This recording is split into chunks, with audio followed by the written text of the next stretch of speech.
Welcome back to the Naval News segment. Today's Naval News comes at us from the WarZone, where multiple reports across multiple news media that a British frigate, HMS Northumberland, hit a Russian submarine with its towed sonar in 2020.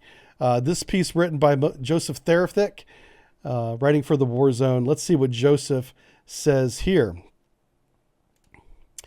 UK Minister of Defense has confirmed that a towed sonar array trailing behind Royal Navy's Type 23 frigate HMS Northumberland collided with a Russian naval submarine in the North Atlantic 2 years ago.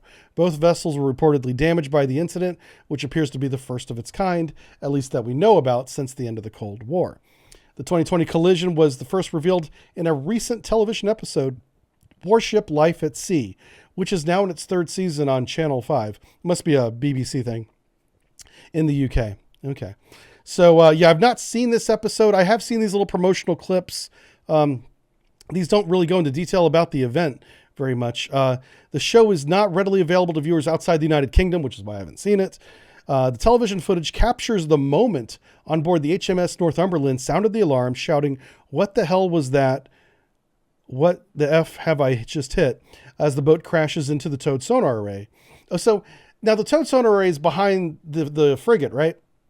And the reason why they would even feel that is if the towed sonar array had gotten caught on something, like a control surface, like the rudder, or maybe a bow plane, God forbid the screw blade. If it damaged the submarine, like they say in this report, it probably got caught in the screw blade, because that will definitely put a lot of tension on that shaft. And the gears that turn the shaft, they don't like that. They don't like any pushback. So if there was damage to the submarine by a towed array, a noodle essentially, I would say that maybe it got wrapped around the shaft. Purely speculating. I don't know that. Quote, "It is believed that the first time such an incident has been documented and made public." The same story adds, "It appears, however, it only refers to incidents since the collapse of the Soviet Union. British and Soviet naval vessels, including submarines, were known to have hit each other during the Cold War." For sure, absolutely that happened. In the late 2020, a Russian submarine being tracked by the HMS Northumberland came into contact with her towed array, the UK Ministry of Defense said in a statement given to multiple outlets. "The Royal Navy regularly tracks foreign ships and submarines in order to ensure the defense of the United Kingdom," end statement. So no details given at all, other than this did occur. I'm really surprised that they allowed this documentary, I guess, or whatever this TV show is, to release that. But since they did, it's kind of cool. That's good for us as a public to know that, hey, they're not holding on to every little event that happens at sea. Because I bet you, being from the submarine community, had this happened to us and they told us don't say anything, nobody would have said anything. But that's also 30 years ago. Maybe today with social media and everybody having a cell phone, maybe it's a little bit harder to keep the crew quiet. But I don't know. I've met some of the people of this crew in 2019, 1 year before this incident. Assuming some of those are still on board, they're top of the line sailors. I can tell you to a man and woman that I met during my short time on board this ship. It was only a few hours. Everyone I met were very professional. And keep in mind, they were in a Liberty port where they were out getting hammered and having fun. And still, when they were on board the ship, they were good to go. So I have nothing but the greatest thing to say about the officers and crew of HMS Northumberland. And I'm sure if they were told to keep this quiet, they would have. But they made it public, and I'm kind of glad that they did. Let's go back to the piece here and say the official Royal Navy press release regarding the frigate's activities between September and December 2020, when this happened, I guess, at which time they were part of the HMS Queen Elizabeth Carrier Strike Group, also known as Carrier Strike Group 21, makes no mention of the collision, nor the need to fix any damage. That's interesting. So they're trying to figure out, I guess, when this happened. And like I said, I watched part of these episodes on YouTube here. This episode didn't seem to talk about the details of it, or if it did, I just missed it. Anyway, Russia's deployment of the new Yasin and Yasin-M nuclear guided missile submarines have drawn particular attention from Western officials. I figured out who it was, and it wasn't a Yasin. It was the Akula 3. And that story, my small input of it was run and picked up and retweeted by Navy Outlook, who covered the same story. What I did is I went back into the public records of the Northern Fleet. Russia keeps public records of all their submarines and their deployments. No details, but they talk about who's in port and who's not. And while lots of submarines come and go in the port all the time, the only submarine to complete a full deployment, which was about 88 days, was the Akula 3 Gepard. And so it's likely it was that one. It doesn't mean it was that one, but she is the most likely to have been involved in this incident, because everybody else was either in port or doing like local weekly operations in the Barents Sea. But keep in mind, there's also a Baltic fleet that has submarines. They could have been in this area. It could have been one of those submarines. Nobody really knows, because Russia hasn't come out and said anything as far as I know. But credit to Navy Outlook for picking up my tweet. I actually got an email from the editor of this website. He was very kind to me. So thank you for that, sir. I do appreciate the growing circle of open source intelligence people that are communicating with me and me with them. And I really feel welcome into this group of people. They write, this is as of January 7th, the third series of the Channel 5, I guess they mean third season. In the United States, we call the seasons, of Channel 5 TV documentary Warship Life at Sea, following HMS Northumberland on patrol in the Arctic Circle. It has revealed a Russian SSN collided with her towed sonar array, making her... here we take an overview of the events. Oh, good.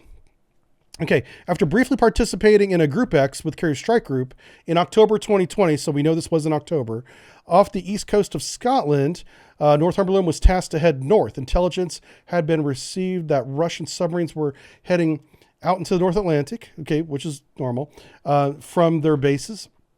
This is interesting in and of itself. It indicates that NATO is still more than capable of detecting Russian submarine movements in their outbound voyages, most likely through a combination of SSN operating in the Barents Sea. That's true. Been there. I was that guy.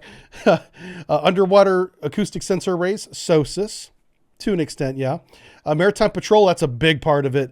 Big salute and hats off to the 333 Maritime Patrol out of Norway. I believe they're out of Andoya, Norway specifically. They run the P3 Orions, and now they have the new P8 Poseidons, up and down the Norwegian coast and out over the Barents Sea and out in the Norwegian Sea. Those guys are absolute badasses. Submarine hunters that find submarines from the air. I've worked with them a lot in my career, specifically the early part of my career, but still, they gave us so much intel. They're like, hey, I heard you're looking for a submarine. Here's his position, date, timestamp. We were like, thanks. Went and got him. These guys are great. I love these guys. And then finally, satellite imagery. Something that they don't list here. And I'm going to phrase this in a way that I don't get anyone in trouble, but we know before they go underway what unit is leaving what pier at what time and when they're going to be at their dive point. So how do we know that timeline? We don't get that from a satellite. I'm not going to say any more than that because I don't know how much I can talk about, but that also happens. Okay, the footage shows Northumberland has been in contact with the Russian boat for some time. Clearly, the Type 2087 towed array, the TASS, remains highly effective. That's basically a tactical towed array. If you're on the submarine side of things, that's like the TB-16, not the TB-23. That's a completely different animal, but definitely at least the TB-16. The passive element of the TASS is a thick rubber coating over a towed cable attached to a string of hydrophone elements that can be streamed, reeled in, reeled out from the quarterdeck through a small hole in the stern. And here you can kind of see like a, here's the rear end of the ship.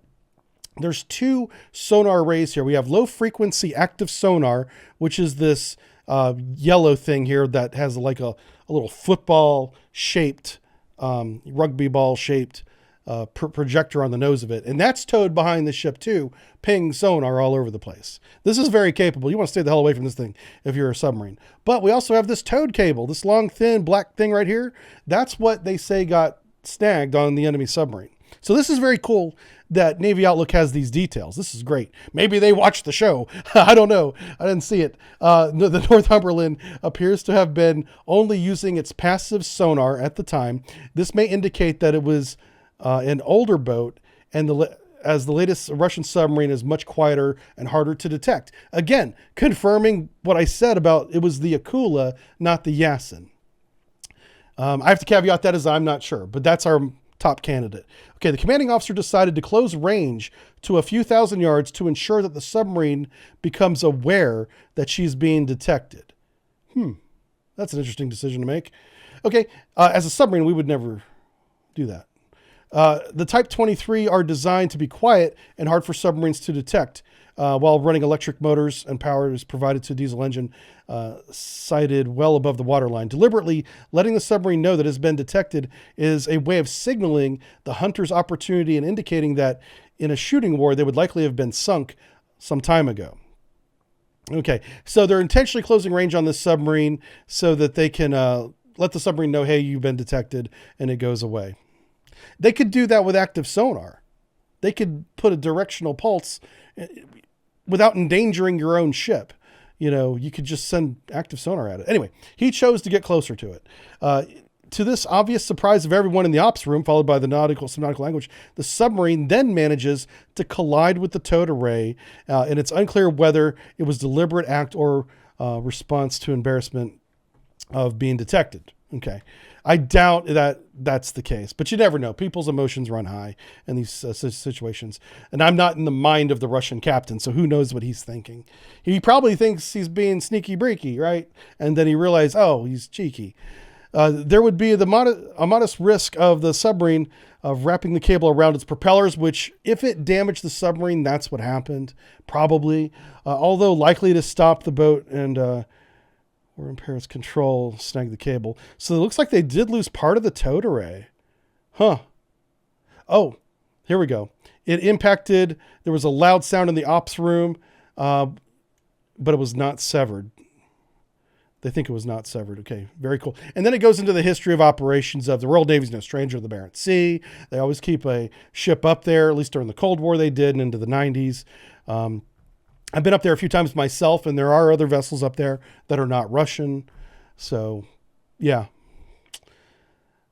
Okay, then it goes. So I encourage everyone to go to NavyOutlook.com. We have not gone to this website in the news segment yet.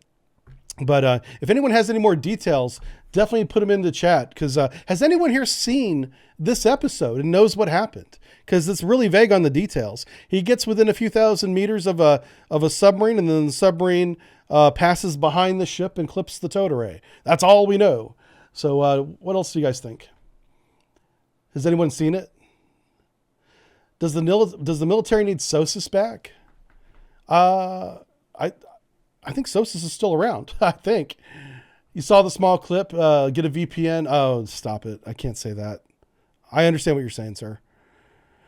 Okay, well, there you go. I wish I could see the episode. I'm sure eventually it will come onto the States television, and then I'll definitely watch this. There's a little bit of serendipity here in that I was a guest on board this ship for a few hours one day in 2019, Jesus, in Fort Lauderdale, Florida, whenever she pulled in. And I got to meet a few of the crew, and they're great. Absolutely great. People, sailors, very clean ship, like our ship should be. And everyone there was extremely kind and gracious the short time that I had with them. So very, very proud of them. Okay, looks like that's all we have for today. Please leave your comments below, and I'll definitely read them. I'll reply to a few of them. And have a great week, everybody. Thanks for watching. Bye-bye.